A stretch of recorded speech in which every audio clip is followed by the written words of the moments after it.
क्रांतिकारी मजदूर यूनियन जिंदाबाद जिंदाबाद जिंदाबाद कानू मुर्मू जिंदाबाद जिंदाबाद जिंदाबाद उदयन मुर्मू जिंदाबाद जिंदाबाद जिंदाबाद अर्जुन सामंत जिंदाबाद।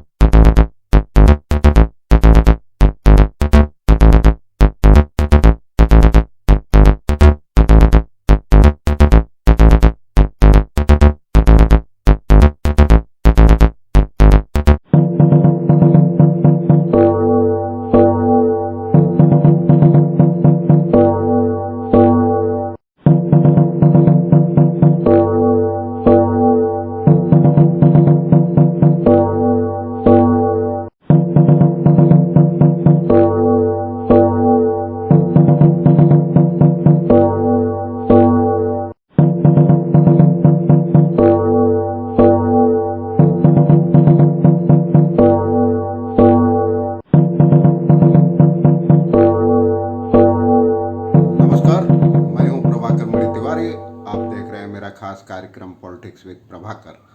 जैसा कि पहले से कहा जा रहा था, मैं आपको बता रहा था, आज विश्व पर्यावरण दिवस है। इस मौके पर डोलू चाय बागान बचाओ समन्वय समिति ने बड़े पैमाने पर विरोध प्रदर्शन की योजना बनाई थी। ग्रीनफील्ड एयरपोर्ट के लिए डोलू बागान की जो 2500 बीघे जमीन सरकार ने अधिग्रहित की है, उस पर लगे लाखों पौधे उजाड़ दिए गए हैं। तो उनके खिलाफ विरोध जताने का विश्व पर्यावरण दिवस से बेहतर मौका भला क्या हो सकता था। इसलिए इस मौके पर समिति की ओर से सिलचर में प्रतिरोध दिवस का पालन किया गया, विरोध जताया गया पौधे हरे भरे बागान को उजाड़ने का।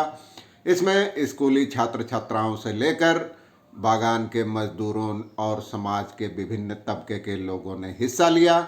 मैंने एक झलकी आपको शुरू में दिखाई है, आगे और भी दिखाऊंगा वीडियोज और तस्वीरें, और आखिर तक देखिए रिपोर्ट। मैं बताऊंगा क्या क्या हुआ। जैसे तो चैनल को सब्सक्राइब करें, मित्रों परिजनों के साथ शेयर करें, घंटी का निशान भी दबा दें। तो चलिए देखते हैं आज क्या क्या हुआ।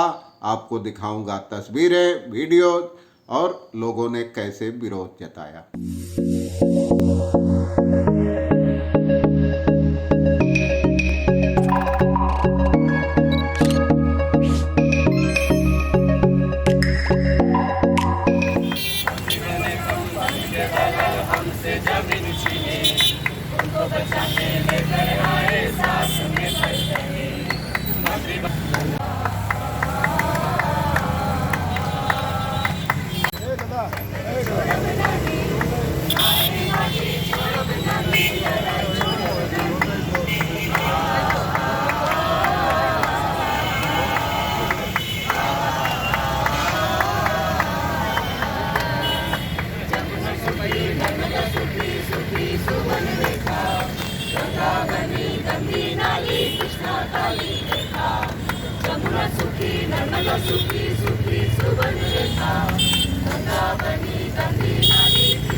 अब पूरी कहानी जानते हैं।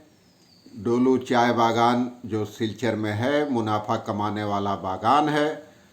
ग्रीनफील्ड एयरपोर्ट बनाने के लिए सरकार ने अचानक बीते महीने उसकी 2500 बीघे ज़मीन अधिग्रहित कर ली, जिस पर लाखों चाय के पौधे लगे थे।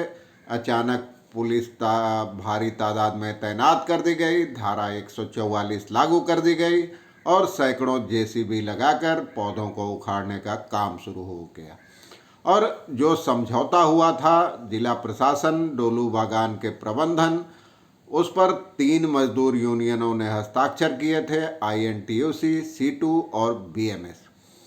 लेकिन अब ताज़ा खुलासा हुआ है। एक व्यक्ति ने RTI यानी सूचना के अधिकार के तहत जानकारी मांगी थी, तो केंद्रीय उड्डयन मंत्रालय ने बताया कि सिलचर में ग्रीनफील्ड एयरपोर्ट बनाने का कोई प्रस्ताव उसे नहीं मिला है। इसके बाद पूरी तस्वीर बदल गई।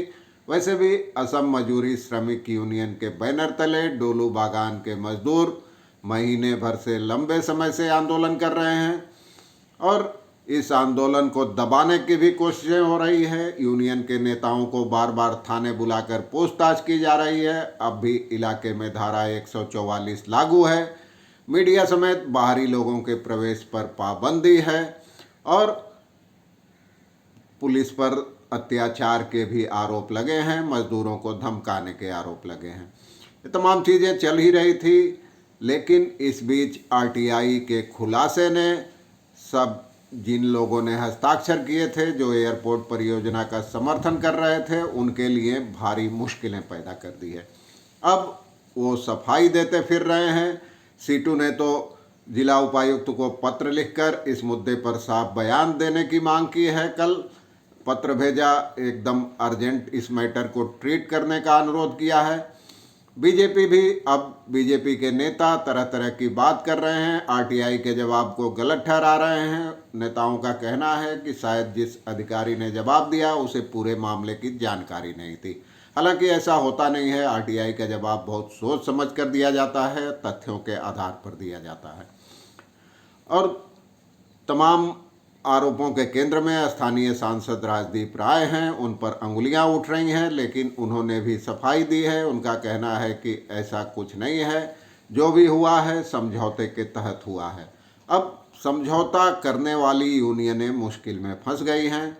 कांग्रेस में भी विद्रोह हो गया है। कांग्रेस ने आईएनटीयूसी से खुद को अलग कर लिया है। जिस पूर्व मंत्री अजीत ने जो हस्ताक्षर किए थे, उससे पल्ला झाड़ लिया है कांग्रेस ने भी। इस बीच विश्व पर्यावरण दिवस के मौके पर बड़े पैमाने पर तमाम तबके के, समाज के तमाम तबके के लोगों ने, छात्र छात्राओं ने जुटकर डोलू बागान को उजाड़ने, हरे भरे चाय के पौधों को उजाड़ने का विरोध किया, नारेबाजी की, हाथों में पोस्टर और बैनर लेकर। आइए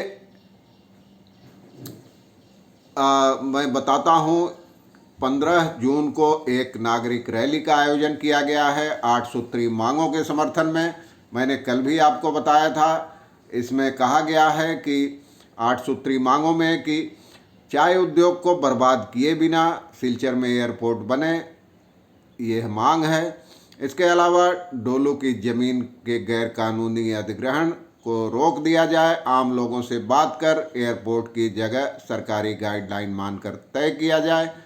इसके अलावा जो विभिन्न संगठनों ने ये नागरिक रैली बुलाई है, इसमें असम मजदूरी श्रमिक यूनियन भी है, डोलू चाय बागान बचाओ समन्वय समिति भी है। उनका कहना है कि जो पौधे उजाड़े गए हैं उनकी जगह दोबारा पौधे लगाने होंगे और चाय उद्योग को बर्बाद होने से बचाना होगा। इसमें डोलू चाय बागान से धारा 144 तुरंत हटाने, वहां तैनात पुलिस वालों को हटाने समेत और कई मांगे की गई है। कहा गया है कि डोलू चाय बागान को पर्यटन केंद्र के तौर पर विकसित किया जा सकता है। इससे स्थानीय युवकों को रोजगार भी मिलेगी। यानी अब आरटीआई खुलासे के बाद आंदोलनकारियों और यूनियनों के हौसले बुलंद हैं। आंदोलन लगातार तेज हो रहा है। इसी सिलसिले की पहली कड़ी आज हुई। अब तैयारी है 15 जून की। तो आगे अपडेट हुआ तो मैं आपको बताता रहूँगा। आज के लिए बस इतना ही। धन्यवाद, नमस्कार। एक बार फिर आपसे अनुरोध कर दूँ, वीडियो जचे तो चैनल को सब्सक्राइब करें, मित्रों परिजनों से शेयर करें और घंटी का निशान दबाना भी मत भूलें।